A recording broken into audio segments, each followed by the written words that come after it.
Ashokan ചരിത്രപുരുഷനാണ്. ചക്രവർത്തിയായിരുന്ന Ashokan BC 2-ാം നൂറ്റാണ്ടില്.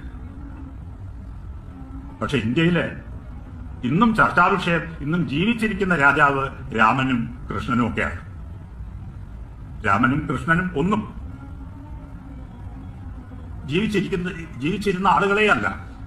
അവരാരും ചരിത്ര പുരുഷന്മാരേ അല്ല. അവരെല്ലാം പുരാണ പുരുഷന്മാരാണ്. പുരാണം ഒരു കാവ്യരൂപമാണ്. ഇതിഹാസം ഒരു കാവ്യരൂപമാണ്. കൃത്യമായ നിർവചനമുള്ള ഒരു കാവ്യരൂപമാണ് ഇതിഹാസം.